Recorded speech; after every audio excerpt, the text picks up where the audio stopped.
Hi guys, I'm Shmi, hello and welcome back to the channel where today you join me to discover the rarest, most exclusive and most valuable Alfa Romeos in the world. I'm here at Alfa Romeo's Museo Storico where we're going to head inside to take a look around, including special access to go to the storage archives to find even more. We are talking the likes of championship winning Formula 1 race cars, prototypes of vehicles before they went into production, and some incredibly special cars like the 33 Stradale Prototipo through to the brand new GTAm. Let's head in then and go and take a look around.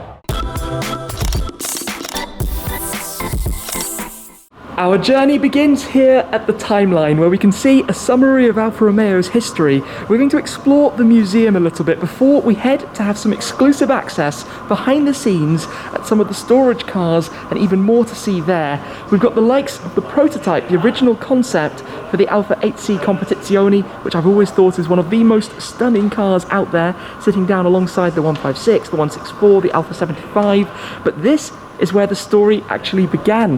The 1910 Alfa 24 HP. This is the only surviving example of the first Alfa Romeo. This year they celebrate their 110th anniversary, having come from this to the brand new GTAm that we saw very recently.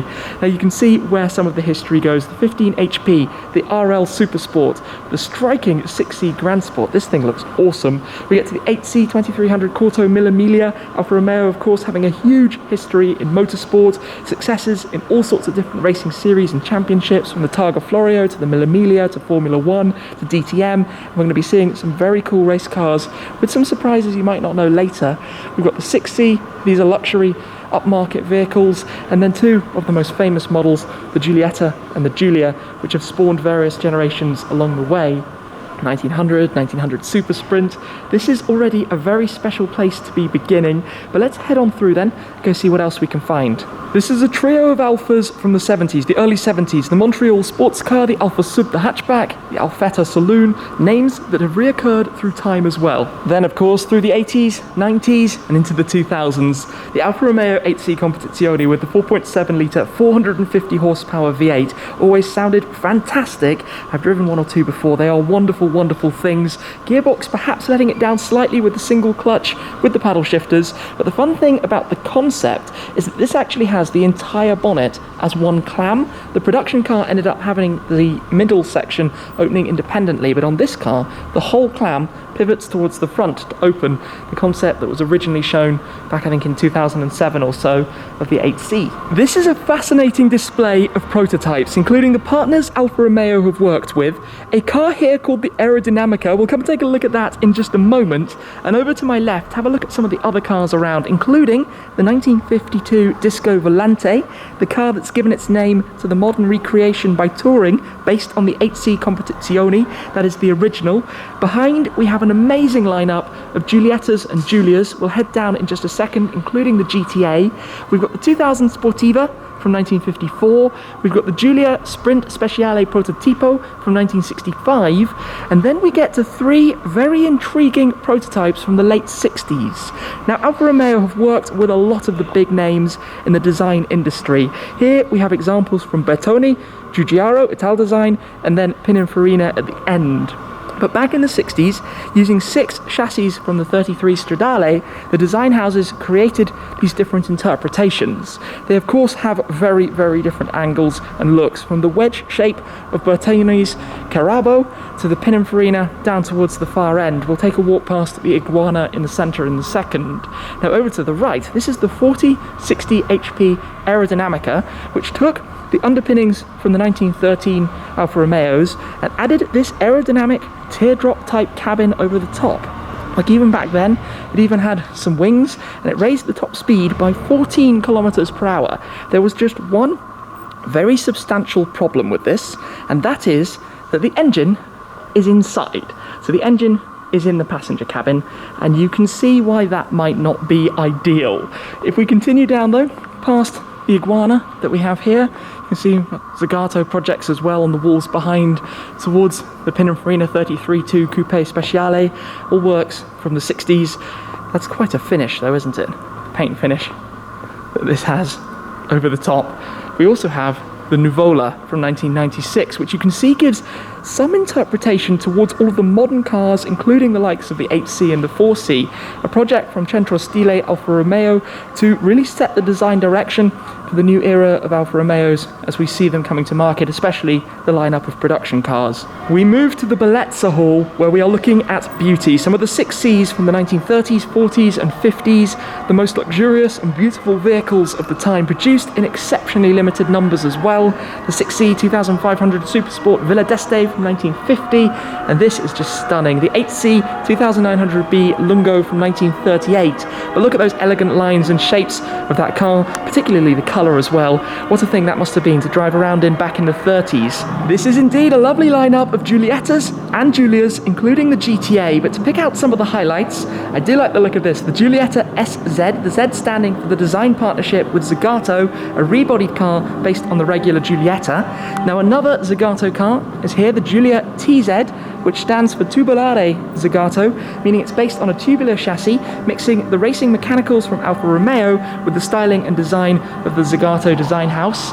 Then we've got the original GTA, the 1965 Giulia Sprint GTA, standing for Gran Turismo Alleggerita meaning lightweight, being over 200 kilos lighter than the standard road-going car, the car that went into the World Touring Car Championship and had multiple wins and a championship as well in the late 60s, and inspired the new GTA and GTAm that has recently launched for Alfa Romeo's 110th anniversary. Now we enter Velocita and take a look around at the racing cars of old that we have in here, from the likes of the 1923 Targa Florio race winner through to cars that actually connect to Enzo Ferrari, as you'll notice as well from the Scuderia Ferrari shield worn on the side.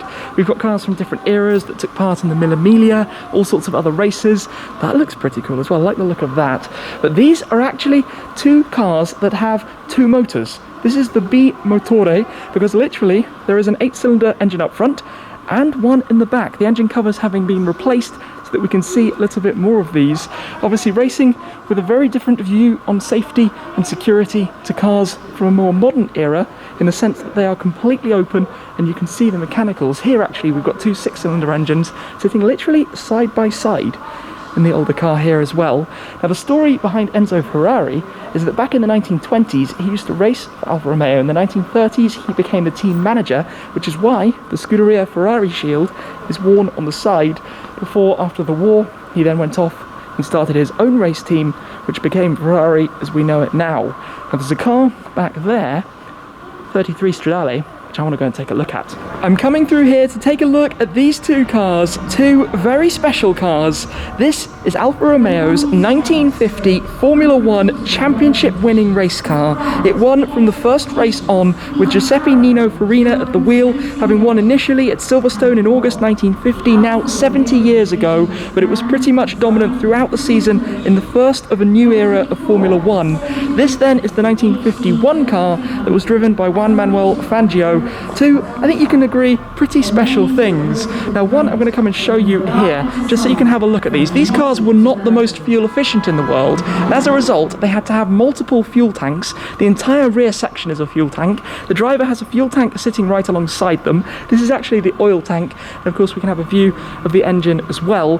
But could you imagine driving, sitting inside that? Very different to the modern era F1 cars, that is for sure. This is the Alfa Romeo 33 Stradale Prototipo. They made 12 of these cars based on race car underpinnings again, but for the road. Stradale being the word for road. This is the first of the 12. There were also an additional 6 chassis that created some of the prototypes, of which we've seen 3 earlier, and we'll head and see 2 more of them later. But this effectively is race car with a road body, and now whether you're talking euros or pounds or dollars, it would be somewhere in the region of 10, 15, 20 million.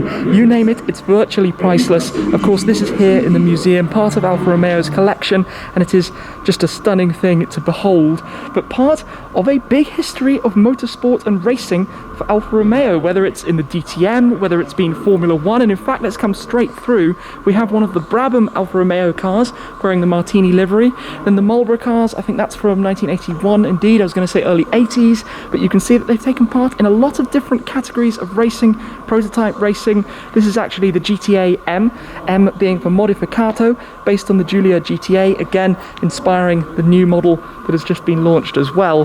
But you can see how There's quite a history here when it comes to all of the Formula One, all of the different eras that we've seen, lots and lots of engines and different things to explore as well. Giulia TZ2, and I mean, we're in a room of almost priceless cars, and this is the main museum, but there is still more for us to head on and see, exclusive access to the special storage area. Another display here is to see the Carabinieri cars. Alfa Romeo have of course supplied cars to the Italian police over the years, and a number of them are now featured wearing their blue lights from the different eras. This starts an amazing opportunity to see even more into the archive. Some of the cars here in storage, including another of the 1951 Fangio F1 cars. Behind, we've got the 4C World Touring Car Championship safety car, Alpha 4C. You can see some of the variety of different cars again, including a Group C prototype. This never actually raced, but was created for a series that unfortunately didn't happen. But you can see how that goes then to the car behind, which is the 2006 Alfa Romeo Diva concept, which of course became 8 years later the Alfa Romeo 4C. But look at some of the aero here at the front, the way the bumper is mostly open to keep the nose planted down towards the ground, small, nimble, lightweight, like the S-duct you see on the Ferrari Pista, or the intakes at the front of the McLaren 620R. But look at this, the doors that open up over the top, the mirrors mounted high up towards the top of the windshield. I'm just having a quick nose around. Some of the cars under covers hidden away for the time being. These are cars that might be duplicates of some we've already seen, or cars heading out soon. Here we've got the SZ and the RZ. These were never good looking cars, it has to be said. Works again with Zagato, but they've significantly appreciated in value since. As we come through, Alfa always makes some lovely paints, like you can see on the Brera just there. This is a cool car, the Capo Nord to Capo Sud car that did in about 20 days, 800 kilometers a day from the North Cape to the South Cape.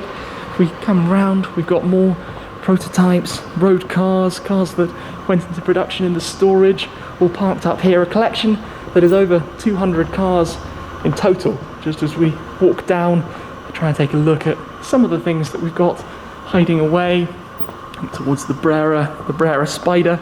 Quite an unusual colour, a little Mito tucked in at the end. Even that paintwork looks lovely.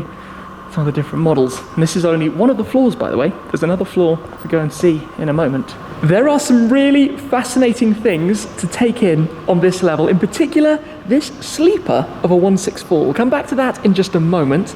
Over here we have a trio of 4Cs, but look at the stunning deep red paintwork on this. This was one of the prototypes before. You can see inside it's got the dual zone colouring, the fire extinguisher setup, things like the Italian flag on the mirror.